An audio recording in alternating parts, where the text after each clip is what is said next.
By quick way of introduction, Celtra is a creative automation design tool. We have been working with brands for the better parts of 2 decades, focused on scaling their creative design operations so that they can scale in multiple markets, different channels and mediums. We're going to be talking a little bit about technology today, because when we think about technology and advertising, we think about different channels, we think about programmatic and bidding, but we don't always think about creativity. And we've been working closely with Melissa, so we're going to find out a little bit about the Yeti brand, find out a little bit more about what you do from a creative operations, and maybe a look into the future as well. So with that, I'll let you kick off on maybe a little bit about what you do at Yeti, and also kind of maybe dig into some of the brand DNA and the guidelines and rules that you follow as a business as it relates to creative. Sure, yeah. So at Yeti, I am a senior creative director. We have a... Might go a little bit closer. We have a marketing team. I have about 6 people that sit on my team, but we really work a lot in those consumer-driven moments, like think Father's Day, Mother's Day. So my team is really scaling out those campaigns. Running different photo shoots, content, working with Celtra to help us push all of those things out. And when it comes to brand guides, I would say it's really interesting working at Yeti. Our brand guidelines are really more like guideposts, but I feel like that really gives us the ability to flex our brand a whole lot, because there's nothing too sacred about our guidelines. But at the same time, we really are driven by authenticity, and those guidelines are very strong. I'd say one of our biggest things internally that we say is the brand is really about grit and wit, and how do we get that to come across. Nice. And kind of going with that, I was on the website this morning and I saw the bottom, it just said, "Yes, chef," which I know, going into Yeti in the cooking category, I looked it up. So doing a bit of partnership with the Bear, which I think probably a lot of the audience has watched that very popular show.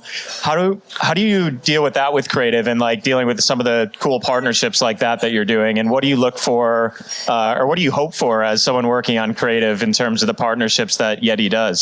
Yeah, it's really interesting in a way that I think the way that we're able to expand into those new categories and new markets for us, we really bring a piece of Yeti to those markets versus us trying to fit the markets. So as a creative, that's just such a fun exercise. How do we bring that grit and wit? How do we bring our authenticity to a market versus us just kind of going to market for market's sake? We have a lot of sniff tests internally that they have to pass to kind of keep that authenticity. But yeah, it's been surprising that cookware has been something that we've grown into, but we've always had a really strong culinary side of the brand. And that's been kind of slowly growing. We came out with a French press recently. We were able to work with some really heavy hitters there. So yeah, just kind of growing into that market has been really surprising and fun. Nice. Yeah. I guess shifting into some of the topic of the title in terms of technology, right? You're talking about authenticity. You're talking about leaning into a new market and trying to bring the brand to that market, not necessarily adapt. But how do you bring in some technology into creative, right? You're trying to maintain authenticity. So if you look at tools like AI, what's that balance that you try to strike in terms of the tools that you use that could better your creative results versus what could potentially hurt the brand? Yeah, AI's been really fun. We've actually, your note cards are just. I'm not even going to use them. These are just fake at this point. I'm going to tuck them away.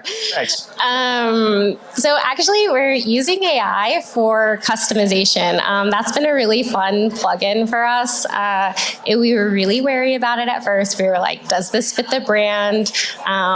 It is a technology that it just doesn't seem seem maybe authentic to us on its face, but it really has been such a great thing to give people the capability to go online and dream up whatever they'd like to dream up and customize it onto their drinkware. So that's been a really fun use of technology that maybe originally we didn't think would fit with the brand, but has really captured our Yetisons in a great light.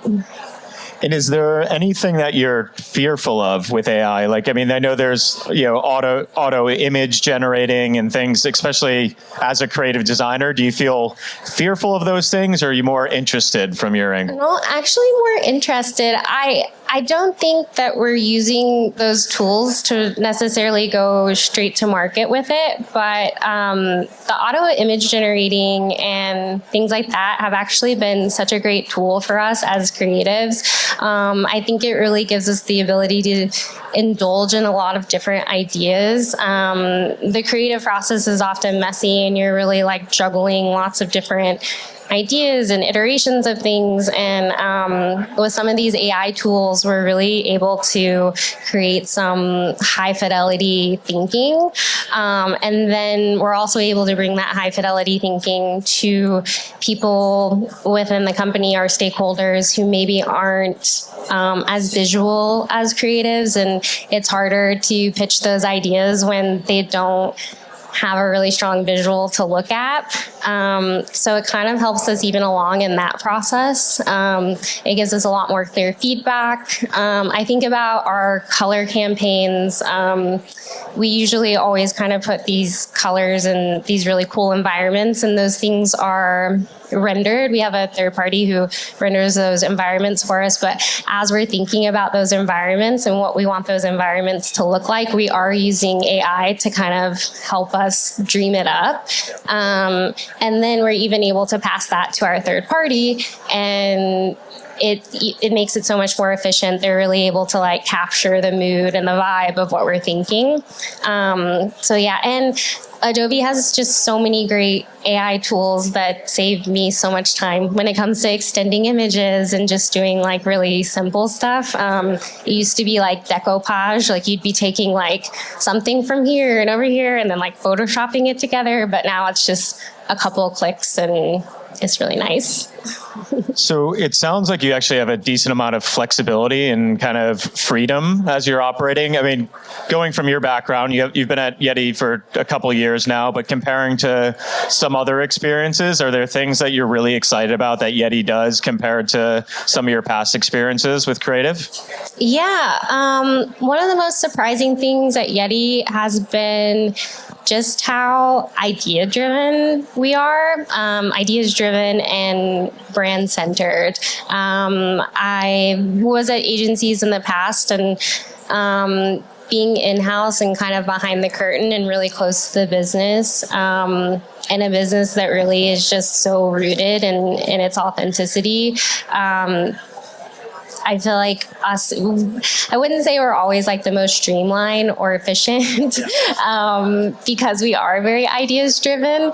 But it's something that I really appreciate because we go through that practice every day when we're thinking of ideas. And our leadership really lets us kind of indulge in what does the brand mean in this moment when we're trying to solve problems. Is there any areas that you think creative is like pushing the company to go into? I mean, I was thinking about, how you started off as a brand in Austin, maybe a brand in Florida as well, and you try to clearly push into different markets. There may be markets that competitors are a bit stronger in, but is there anything that you think like the creative team is pushing the company in a different direction of? Yeah, I think the creative team gets really excited about collaborations, as well as I feel like we're always trying to push on. I know we come out with these really lovely colors every season, but what can we do that's more? We also have camo that we drop every now and then, and that is just like so fire. It's crazy how it sells out. So I think the creative team are always trying to push, what can we do more that is kind of in these fun realms to get people people excited. But I would say generally, the innovation is happening with our engineers and the product designers, and then we're kind of coming in on the back end with our community and marketing team. Nice. So I wanted to do one thing was just to request, I think on the screen, we had a video that showed some of our stuff. Oh, there it is. So this just gives a little bit of a visual look at what some of the work that we've done with Yeti, and I think you've touched on it a couple times around the colors and stuff that we're putting in, which you see, and really what Celtra and us have been trying to do is repurpose existing product catalogs and be able to push those directly out to social platforms. We moved beyond TikTok and Meta. We actually started doing Google shoppable ads, which I think you were working on as well. So just giving the group a little bit of a look at some of the things that we do. And I guess along those lines of channels, like when you're, I guess, putting ideas like this, are you thinking about channels? Are you thinking like, we're building these for social, we're building these for outdoor, or is it, how do I guess, protect the branding colors? Like, how much does channels come into play? Channels does. I think we are constantly thinking about like the cognitive load that people are coming up against, and where are they in this moment when they get this TikTok ad or they get this Facebook ad. I think we are calculating that. It's always so hard to stand out. But I do believe kind of with our partnership with y'all, it's been so great because we are really able to use these like stories driven content that we have and kind of merge that with sales. And you mentioned community a couple of times. We talked about the brand DNA, and that plays a part into that. So what does, community can mean a lot of things. What does it mean to Yeti? Where does the community really lean into the creative process for you? Yeah, community is our number one. I think when I was talking about like those sniff tests that we have to pass, community is kind of the front and center of that. But before Yeti was ever even had a marketing team, it was based in storytelling. And this goes back to the founders, Roy and Ryan Cedars. They were part of the fishing community. And that was really important to them to stay authentic to that side of the brand. And I believe that we've really grown that department. We're now we've got culinary, mountain, sports. Now we're doing professional sports, but we have people who sit in all these departments, and they go out, they're boots on the ground. They are signing our ambassadors. They're really making sure that we're growing authentically in those spaces, as well as giving people experiences, and making sure that we're not just coolers and drinkware, but we really are boots on the ground. We care about these communities, and we want people to have experiences. And I mean, it does seem like the brand has expanded a lot. You said that, the cookware, obviously the hiking, camping, some things have been staples, and just like the mug that I have here, which has Celtra branding, so you can take this away afterwards. But do you find any challenges with the expansion of the business? We were just catching up before, over 800 employees now there. Like, is there any challenges in keeping up with creative, and how do you keep up with the scale of the business, as you branch out into different sectors? Yeah, there is always challenges. I think what we really try to root ourselves in is breadth. The growing always comes from depth, which is our authenticity. And I think about markets like we got into Austin FC, which was huge for us. So getting into some professional sports, we're also working with the Cowboys over in Dallas. Those things just, when we heard them on face value at first, we're just like, how? But it always does come back to, how do we bring Yeti to this market? How do we bring us to this market? And our bench of leadership really helps us along with that and supports us in staying true to who we are, but also being able to go out and do these things. I've heard a kind of a random question I didn't write down before, but I've heard a couple of panels like talking about how, it's just, working with boring brands. Like, I heard Liquid Death mentioned a couple of times, done a great job with water. Yeti doesn't have that problem, right? Yeah, it doesn't seem to have a problem in terms of being, not boring. Does that kind of set the bar higher for the brand to like try to find new exciting things? Does it become, if you're already an exciting brand, how do you move the needle further than that to beat out the competition? I think that's the hardest thing as a creative. I think that's what we're challenged with every day. It really is truly a practice. It's never just like one idea, boom, you're done. The amount of iteration that we're doing is really incredible. It is almost like a mini agency in a lot of ways. And what I love about it too is nobody's really bringing egos. So ideas are really coming from all over the place. And you're really able to kind of have that open poll, but I think that really does drive bigger, better ideas. So I've been really surprised and happy with that.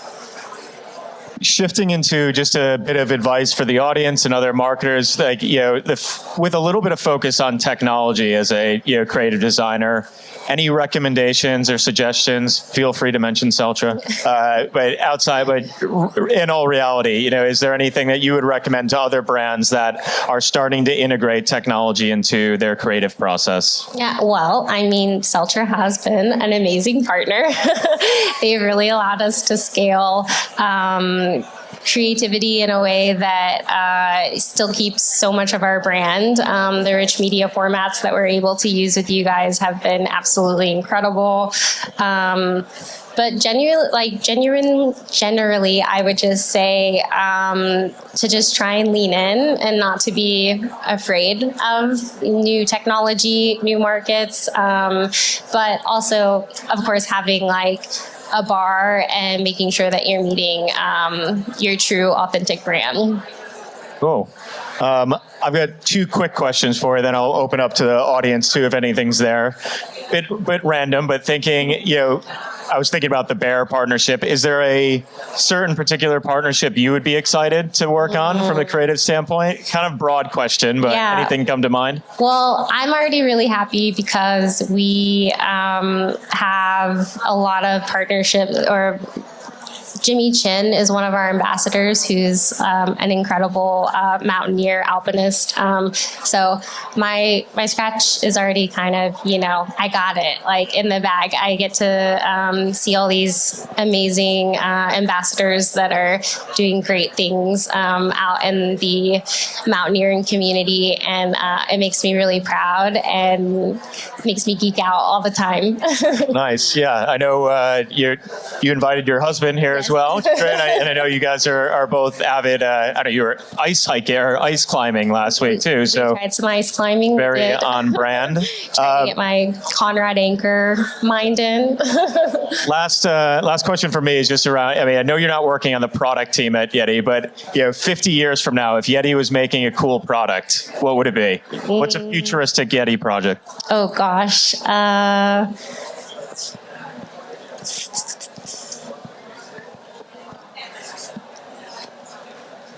I think it would be cool if we did something with vehicles. With what? Vehicles. With vehicles? Yes. Okay. Like, is there a way that we could integrate with vehicles somehow with our pool keeping capacities? I know that some vehicles have like cooler spaces in them, but how could we get into that? It'd be kind of neat.